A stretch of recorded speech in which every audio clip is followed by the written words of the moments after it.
they stay there, and they say yeah, and they say that. Yo, what is up, everybody? Welcome to the Payoff Pitch presented by Fantasy Phenom. I'm Kyle, that is Mike, here to break down a successful day, a phenomenal day for the Phenoms, and look forward to Sunday's 16 games. We got a doubleheader tomorrow. 11-game main, if I'm not mistaken. 10-game main, 11-game main. That's right. We the best music. DJ Khaled. You almost Did I do a sound good like job? him. You almost sound like him. It was pretty close, right? Yeah, I think it's 11, and then like you said, doubleheader, bringing that six game late. Yeah. I think. All the there's one ace pitcher on the main, and then I believe Sale and Max on the late. Yeah, it's interesting with Kluber. I don't know if he's worthy of his price, but I'm curious if they priced him that way because Max was also there. I feel like he might even be more expensive had they known that Max was going to be playing the late game when they did the pricing, you know? Yeah. But there he is. Good day for the Phenoms. A couple shout-outs here. Marcus took down a GPP on FanDuel. Nice $200 profit there.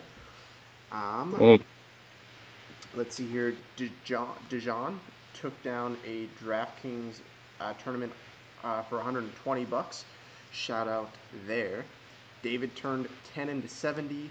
Mike turned 10 into 70. Dan turned a profit. I'm trying to see what he did. If you guys aren't in the Phenom Arcade Takedown, I just posted that on Twitter. You need Give to it a get in shot. there. Yeah, dude. We got the free roll. I mean, if you don't feel comfortable playing the tournament, the format, play the free roll for a little bit, but get in there, just see what he's doing. The dude's making a killing doing it. And what I'm hearing about from all this, man, is, winning GPPs, taking down nice returns, but they're not like. It's obvious to me that people understand this tricky game, the DFS. They're playing the right contest. They've got their strategy down, and I love it. I love hearing this, man. It just goes to show the growth I think each individual person has had since joining. Yeah, man, I'm excited. We got Mike Murray. He just dabbled into baseball. Literally, his first tournament, if I'm not mistaken, was last week. And I remember him asking me, he's like, yo, Kyle, Benintendi or Chu? And there was a couple guys that answered, JC as well. Everyone was like, I'll play Benintendi. That was the day I believe he had like 40-something DraftKings points, right? Well, he won a ticket into a tournament that's Tuesday. It's a $762 entry, $200K to first place. So come Tuesday, man, that tournament is live for Mike. And I know the Phenoms are going to have his back helping him take that down. Definitely. Think about it. Think about that. A week later after starting, you could be in the running to win some life-changing money. That's what it's all about. So, Facts. I'm feeling the sweat. I know he's probably been feeling it all week. I don't know if the pricing's even out yet for that slate, but we got your back, man. Yeah, man. So I have to. I'm not gonna lie, man. Melky had me sweating a little bit. I'm gonna jump ahead here real quick before we do the pitchers. So this is obviously the Phenom page here. So right before the game, so actually, hold on real quick. Shout out to Chad Bettis, officially announced as the starter for Monday's game. Nice. Back from cancer, kicked its ass. I'm sure all of us know someone that has been affected by cancer in their life, good or bad, or I should say recovered or not. But awesome story here. So he is returning on Monday, Narrative Street. On that same little narrative, how about Chris Rowley today? 2 years after being in active duty in the Army, comes out and wins his first game today. That's legit. That's awesome, man. That's legit. I love the narratives, man. So here, this is just my little pat on the back moment here. And like I said, I really thought he was going to hit it off James Shields. That's why I said this. Melky hitting a home run against his former team tonight. He did it in the 8th inning, that go-ahead home run. And I didn't have to eat crow. Didn't have to eat crow. So That was a big time shot for him, and that's what he does, man.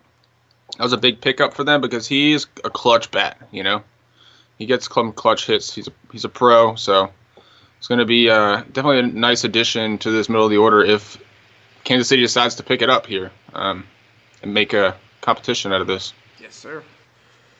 So Patrick Corbin, man, continues to dominate at home. For whatever reason, he pitches so much better in Chase Field. Nice showing. He does. Bay Rinola today went out and balled. Had him all over. If you guys saw the post in River, I was joking, man. I said I called him Bay Rinola. I said what I call him? Let me pull it up here. I said nice guy, funny guy, gorgeous and pitches well. He's a Phenom supporter. Said I've told him he's our top play tomorrow, so he won't let us down. He's been a stud over the last 30, and he gets the Mets, who are striking out 28% of the time. Fire up Nola and watch him not get negative points like Jimmy Nelson was the night before. So that play came through, and he was super low ownership because of the report that the rain. Yep, the rain, and that he might come out of the bullpen. Yeah, that's awesome. Yeah, I was all over Nola today as well. I played him. And again, it just seemed like he was the most consistent player. I wrote it up in my post as well. I felt like it was an automatic for him to get to the 7K benchmark. He had done it in 8 of his last 9 starts, so continues to be an ace for them. I do expect the Phillies to limit him going forward. I mean, this is a guy that missed most of last season with, a UCL injury to his elbow. And he hasn't really, and he only pitched, I think, like 115 innings last year. So I don't see why they would push him. They're not in it at all. So I could see them kind of scaling back a bit on Nola going forward. Maybe not, obviously not this start, probably not the next, but just something to keep an eye on. Yep. And then what about that stream, man, against Oakland? Baltimore pitching has been fucking on fire of late against the Angels, against the A's now. Talked about Bundy, man. Nola and Bundy was, I even said it in the post last night, man. I nailed my fucking pitching today. I just wish my bats showed up as much as I wanted them to. But Nola and Bundy, I said that was the mid-range pitching combo, and sure enough, they delivered. James Shields, one of the guys I stacked against, unfortunately let me down a little bit. Luckily, I had Melky and Moose, who did okay, salvaged my night. I had Whit Merrifield, too. And then Edwin Jackson, man. Giants are that bad. Pretty much all you got to say. James Shields, I don't really know what that's about.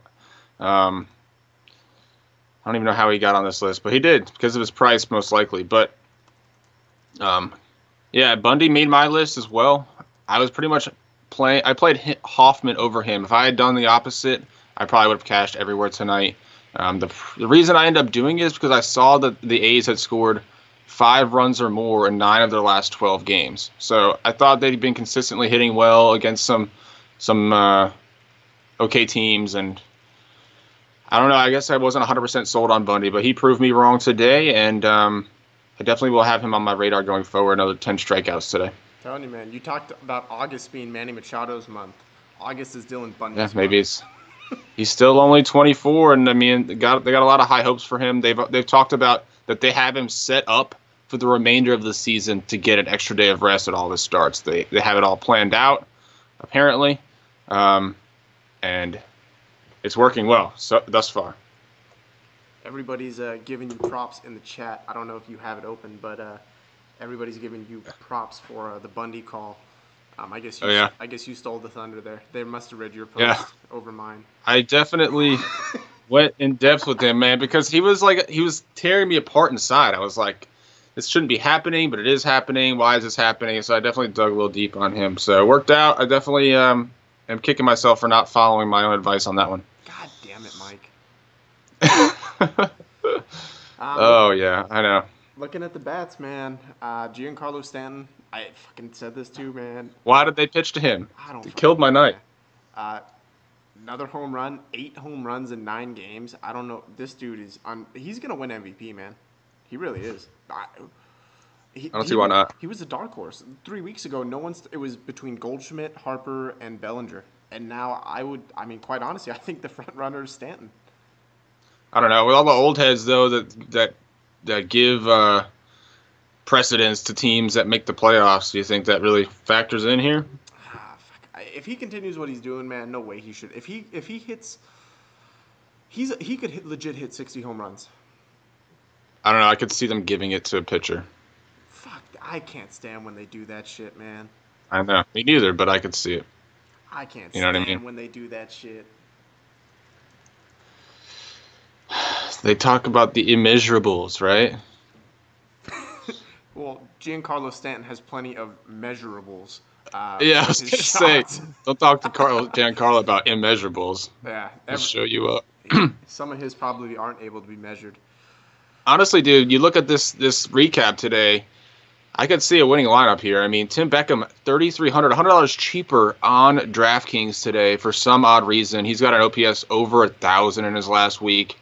And how many times have we seen a player leave the Rays with a good pedigree and shine?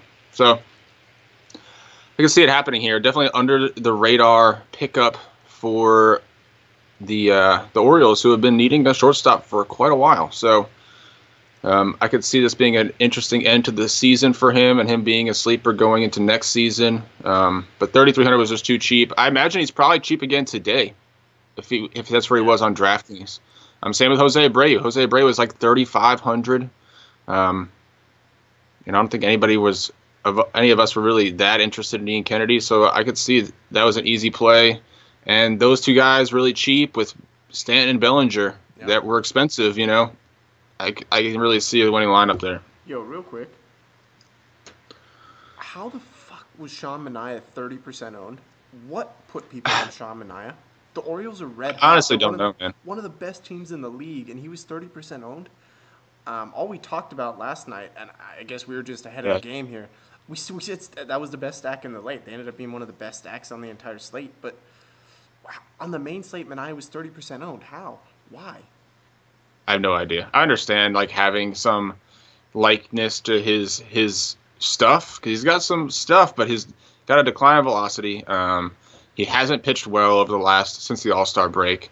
Like you said, the Orioles haven't really missed a beat on this road trip.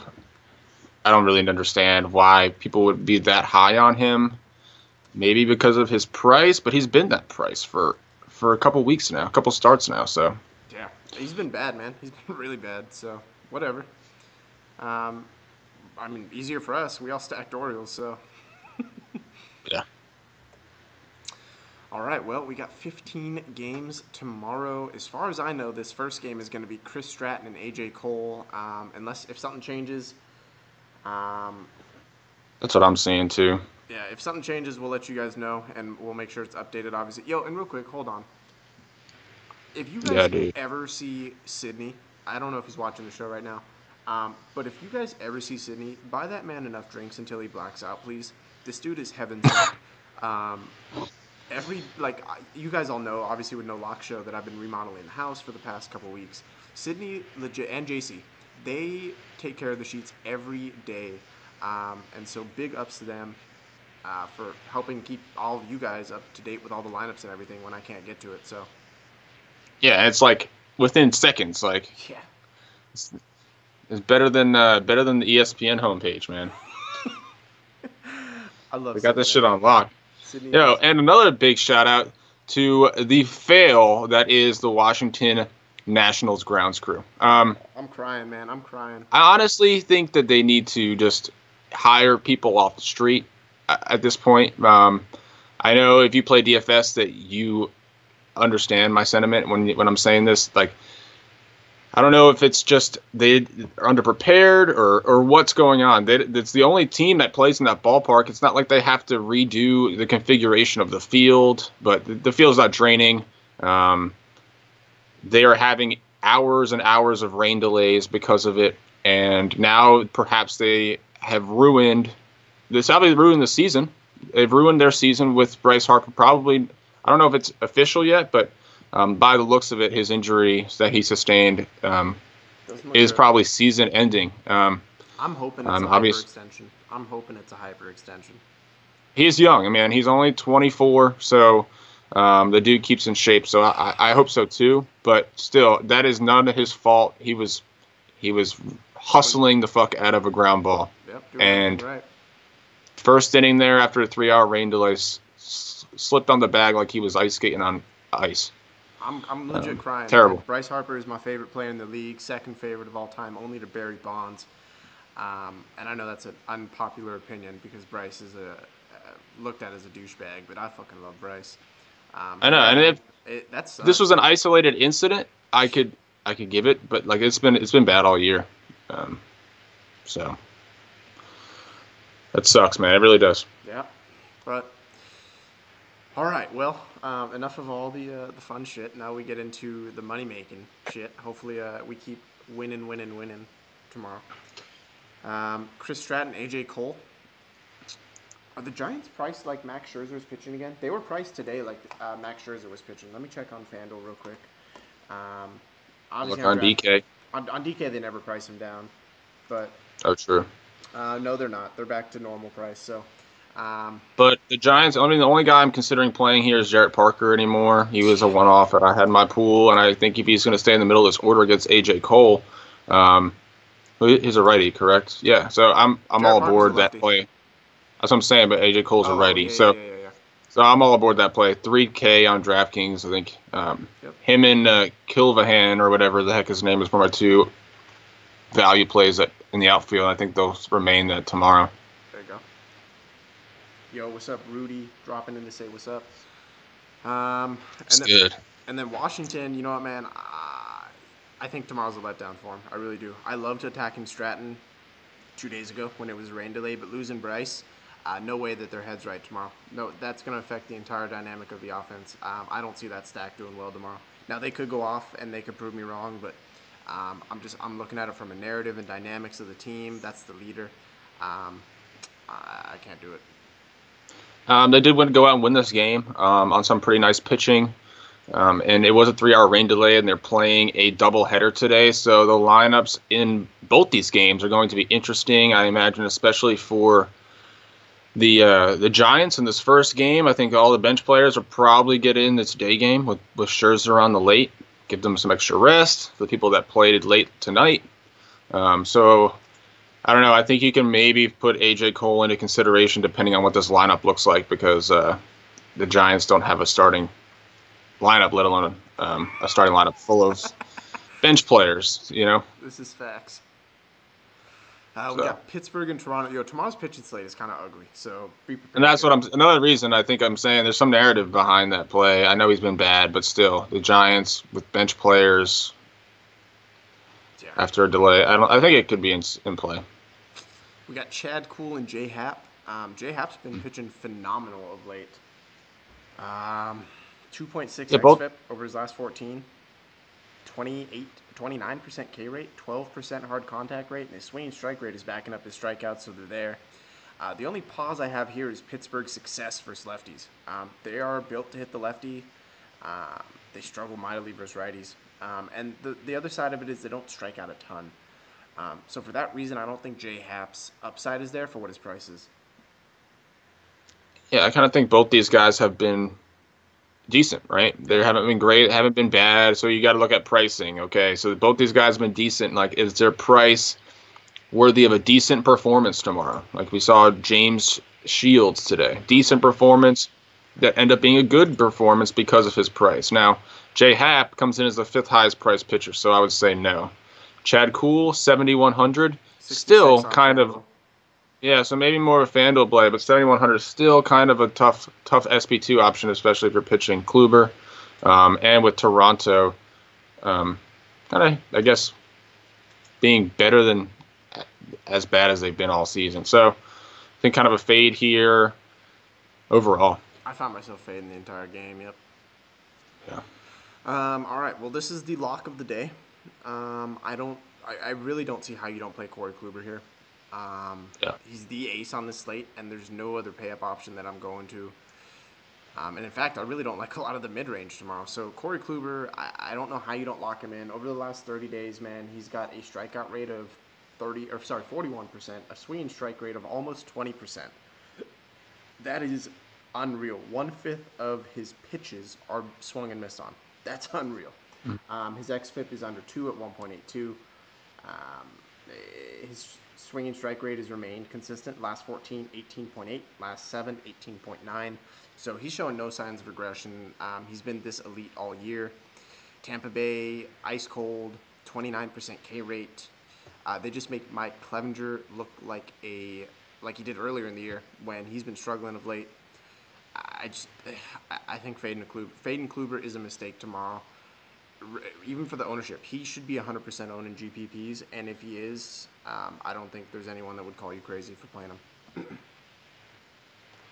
I agree with everything you just said there. You kind of have to play Kluber tomorrow. I mentioned last time he came out that he had tied an MLB record of 12 consecutive games with 8 or more strikeouts, which tied Randy Johnson, Pedro Martinez, and Nolan Ryan. Well, that was prior to his last start, and he went out and had 11 strikeouts and in a complete game shutout. So I don't know whether he ranks now. I'm in the midst of writing up a thing tomorrow comparing the end of this season to the end of his Cy Young Award winning season, where he came out of nowhere to win the Cy Young Award in 2014. And the number comparison is pretty staggering. It's actually been even better this season. And so to me, what I'm trying to prove is that this isn't a fluke. He's done it before. He can do it again.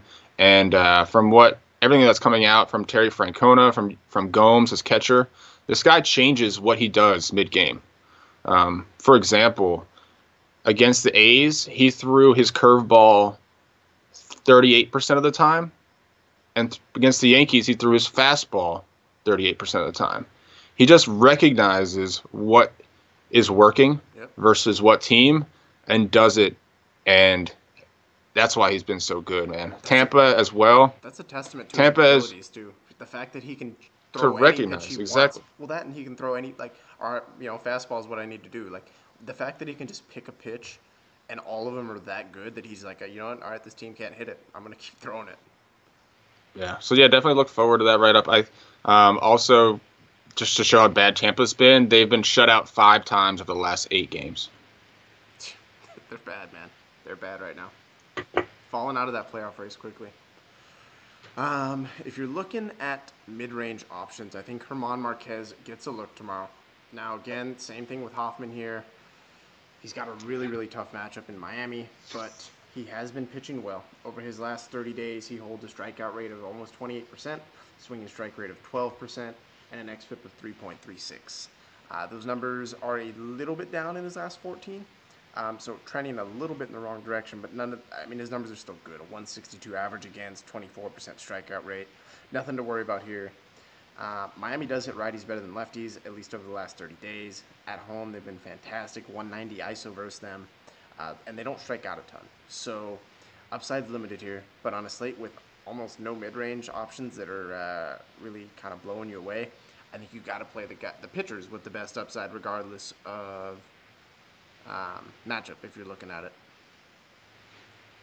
Yeah, I don't know. I really like this play. I think he's a lot better than his numbers suggest. His game's away from Coors. I mentioned today in the write-up on Hoffman that, prior to this game at least, Miami's been is bottom 10 in almost every offensive category over the last week, minus Giancarlo Stanton. Yeah. So maybe they learned that you just don't pitch to him.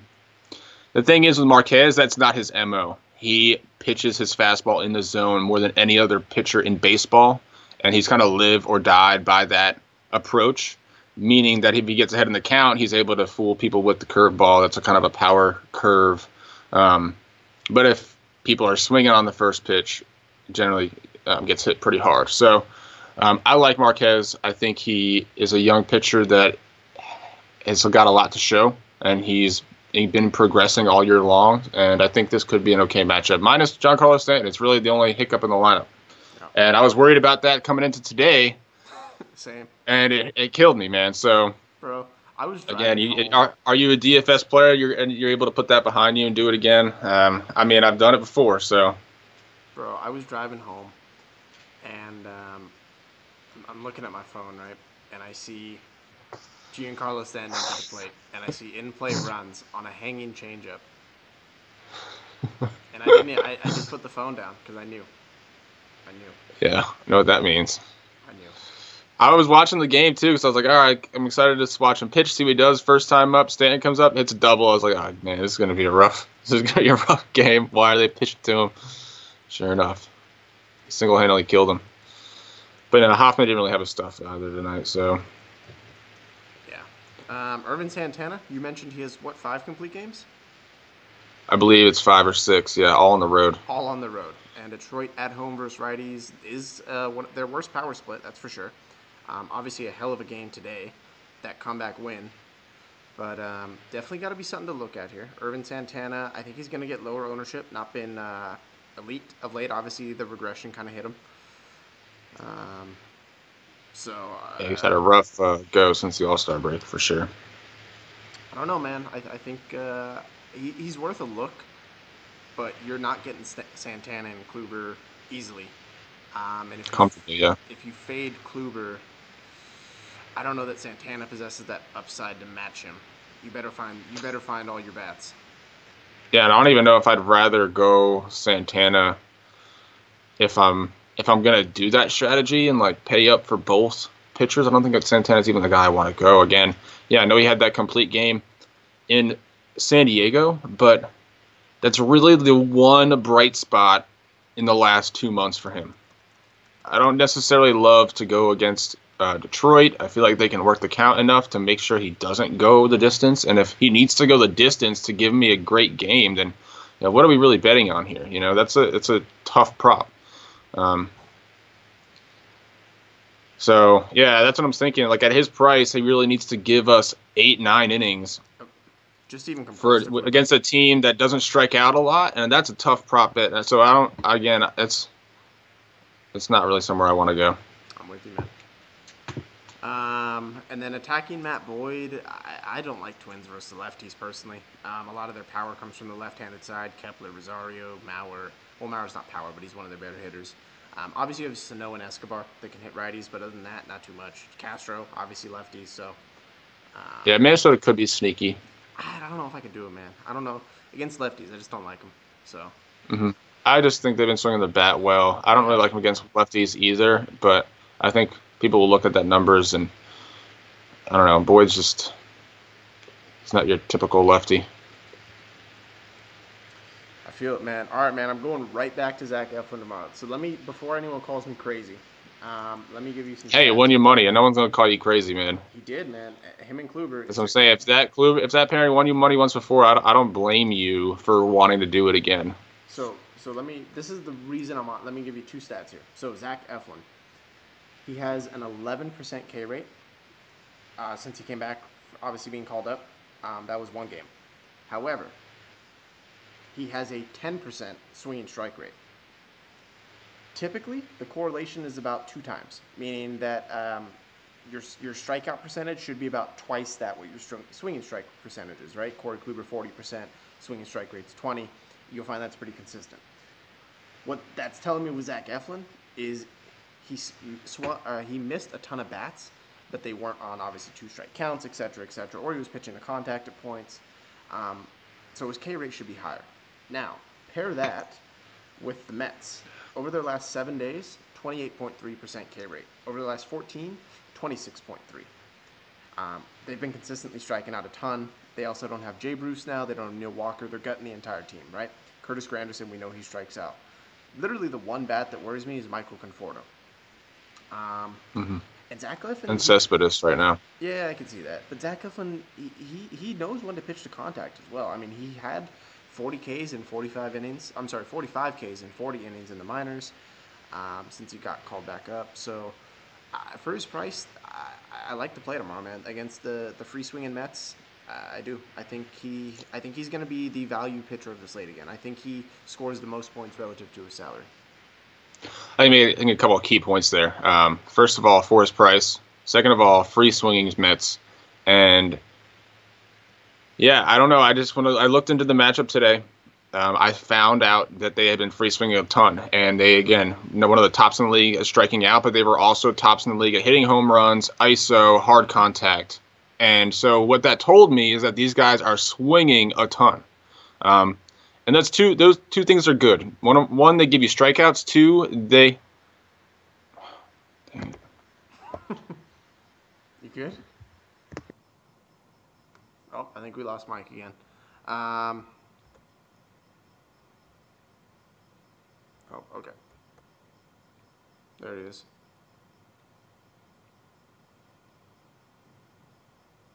Oh, his headphones died.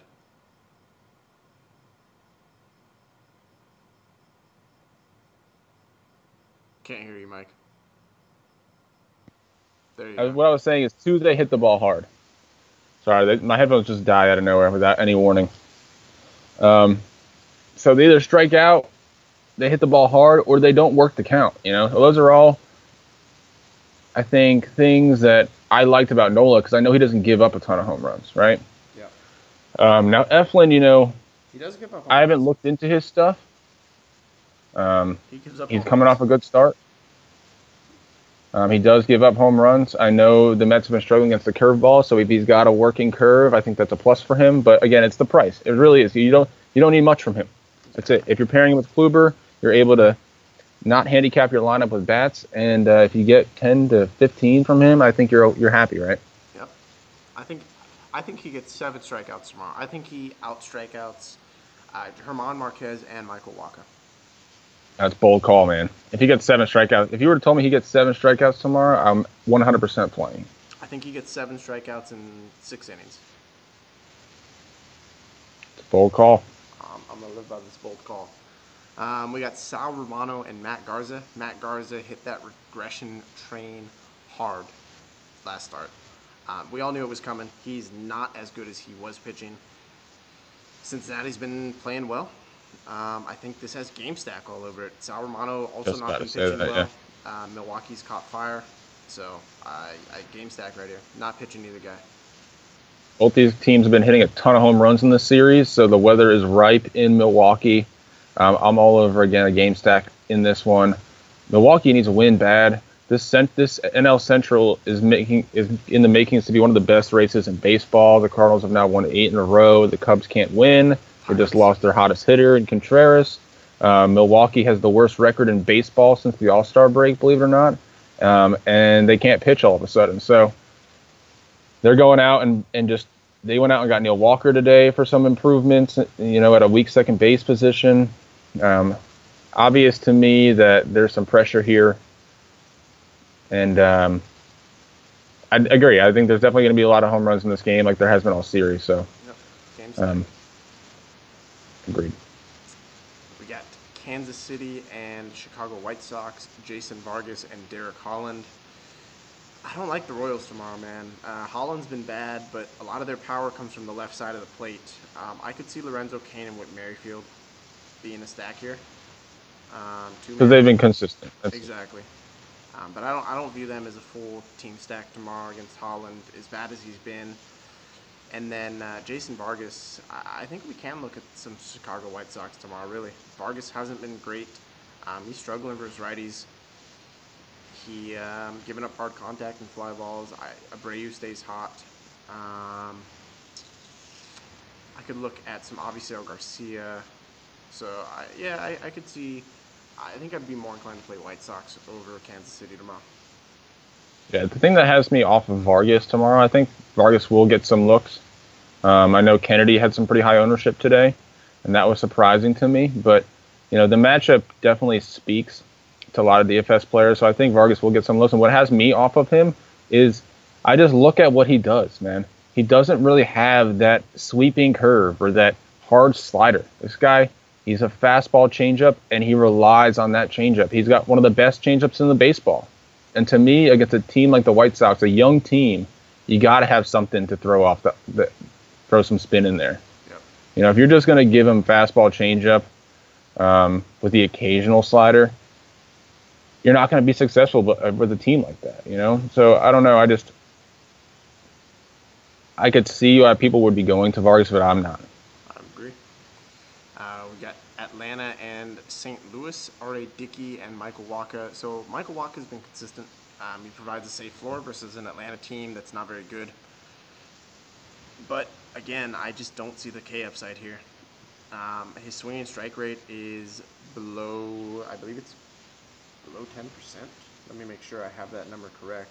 And versus an Atlanta team that doesn't strike out. They're not hitting the ball, but they're not striking out either. So, I just don't see enough upside for his price, and he's priced at 83 on FanDuel and 93 on DK. I can't. But again, I would rather play him than Santana. Like, I think the floor there, like if I'm playing cash and there's enough value bats to maybe punt 2 positions comfortably, I think Waka is the guy with the safest floor that I think is a good SP2 option that I feel okay about. Like, I don't think it's going to crush my lineup. I'm with that. But I don't usually play cash, so I don't think I'll be playing Waka. Just for those who do. What are we going to do about Ari Dickey in St. Louis? St. Louis is hot. The hottest team in baseball right now, 8 in a row. Ari Dickey just doesn't give up hard contact. He's pitched really well. He's turned his season around, too. So I don't know that I can full stack here. DeJong stays hot, so maybe look there. Dexter Fowler stays hot, so maybe a 2-man there. But I don't think I full stack St. Louis tomorrow. I think you got to look at Colton Wong, too, man. When him and Dexter Fowler came back, that's true. And this team that has a middle of the order now, you know? Yadier Molina picked up his stuff. I think there is a stack there. Grichuk, too. Grichuk's been swinging the ball well. Yeah, I think they're back. They're healthy at the right time, and I think there is a stack there against Bickey. Okay. We got Houston, Texas. Dallas Keuchel. I'm not pitching him tomorrow. I've pitched him his last 3 starts since he came off the DL, and he's burned me, so I'm not going to go there tomorrow. Which means he'll probably go out and throw a complete game shutout versus Texas. But no, all jokes aside, Texas at home is a completely different team. We've seen that through and through the entire year. So no way do I play Keuchel. I might even advocate a stack against him for some righties here. Napoli, Beltre, Andrus, maybe Chirinos. So it'd be an interesting stack. It's going to be low owned, but could separate you. It's all really going to depend on how bad do you think Dallas Keuchel is right now. Because I don't think he will have any ownership with Kluber on this slate. So it's not like you're like stacking against any sort of ownership at all. And I think if you're a true tournament player and you are trying to fade Keuchel, you might as well, you're trying to fade Kluber, you might as well just play Keuchel at this point. You know what I mean? Like, if you're going to try and fade Kluber and try to get cute, might as well just play the guy that has the upside when no one's going to be on. Texas, does strike out. He has played well against them in the past. So yeah, that's where I'm at. Like, if you really want to try and play this ownership game, might as well go all out with it and play him. That's fair. So that is your main slate. On to the late, we have Baltimore and Oakland. Jeremy Hellickson, man, stream it. Run the Baltimore pitching. They stay hot. It's Oakland, striking out a ton. I'm gonna on that late slate, stream him. I like Jeremy Hellickson. Actually, a nice little late slate, guys. 6 games here on a Sunday. We don't really just see that. Starting at 4:05, so we probably will have all the lineups when it starts, and I'm kind of excited to play this one. Yeah, so Jeremy Hellickson for me, and then I can go right back to stacking Baltimore. They've been hot. Graveman not been good since he came back from the DL. They make their lineup like it was today. I know it was a lefty on the mound today. I don't think Graveman's a lefty. He's a righty. So I don't think you see Tim Beckham leading off, or maybe you do. He's been hot enough. He's obviously provided a spark on and off the field on this road trip, so maybe they stick him where he's working out. But yeah, I definitely think a Baltimore stack is in order. I'd rather stack Baltimore than play Hellickson, but I could see the merit there as well. Yeah. LA and Seattle, Ariel Miranda and Parker Bridwell. LA stays hot. Seattle is trending in the wrong direction right now. So I don't think I play Bridwell. I think this is going to probably end up being a fade for me. I don't necessarily want to attack Miranda, who's been good at home. But there's no way I pitch him on this slate. And then Bridwell, just not good enough for me to pitch. Not enough upside here either. So I think this is the game I'm fading on this late slate. Yeah, I'm going back and forth on Bridwell. Because he's gone kind of back and forth on himself. He got blown up by Seattle last time he played them in his 4th Major League start with the Angels. But since then, has looked pretty good. He's coming off a really nice outing. He only gave up 1 run over 7 innings against his former team, the Baltimore Orioles, in his last start. But the Angels, I mean, both these teams have really played well this series. I don't know if you watched these games, but they've been really good games, and both of obviously are playing for something at this point. LA, the Angels I think both these teams are only a half a game out in the second wild card. So Miranda obviously much better at home. So I think for that reason, against the Angels, he could be in play. Seattle's also obviously, we know his strikeout stuff. What's that? Seattle's trying not to get swept. That too, yeah. So they're going to go all out. They haven't really pitched their best arms out of the bullpen. Not that they have any. But I think both these pitchers could be in play. I give the edge to Miranda, but I don't feel great about it because he's been really, really, really, really bad as of late. Again, man, gonna fade that situation the whole game. Boston, New York, Chris Sale. Obviously, this is not the late game. We have San Diego, Los Angeles first, and then Boston, New York. Luis Perdomo, Kenta Maeda, who has been pitching fantastic since he obviously came back into this rotation.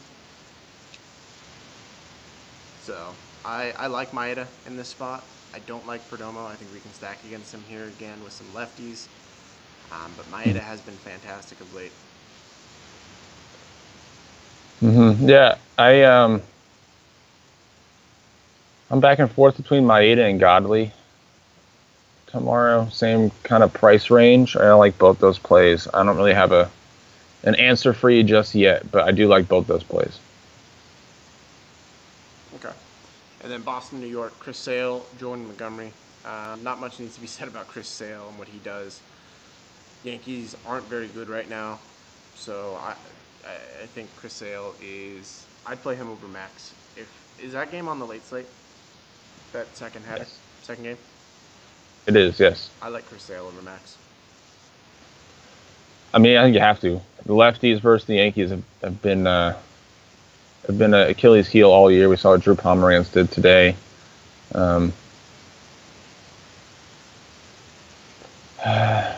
The San Francisco matchup, it's tough. It is tough, but it's the call you're going to have to make. And so I think you kind of just stick with your gut and you go with it. For some reason, I'm feeling Sale as well. I don't know, though. Doubleheader. Scherzer picked the late game. He's on extra rest. I don't know. I could see both. I really could. I could too. Wouldn't be surprised if this is a Sale Kluber type situation that we had last week. Maybe you try. It is. Yeah, true that. Maybe you try and pitch both. Maybe. It's a 6-game slate, so it's going to be tough. Yeah. Because you're pretty much eliminating 2 out of the 12 teams to choose from at that point. And then you got to find value. Right. And then Jordan Montgomery, I don't know if you heard, he was signing autographs in right field today.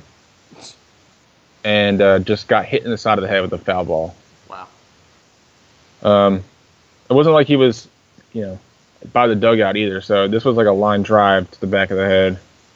But he's apparently good to start. He had a cut on his ear, and he will be going tomorrow.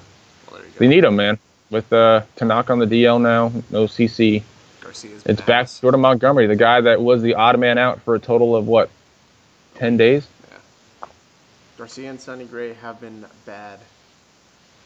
Yeah. Since they came over. So we need Jay Montgomery to do his thing that he was doing earlier this season. Don't think he's in play, though. No, I'm not playing him either. So, all right. Well, that is where we are at, guys. As always, if you would like to join the Phenom, get all the information, the write-ups, join the community, all the support that comes with it, hit that link down below. Get that 7-day free trial. Again, no strings attached. Sign up. Try it out for 7 days. If you don't like it, just go ahead and cancel. But I think you'll like it. And then, follow us on Twitter. See all the postings we do.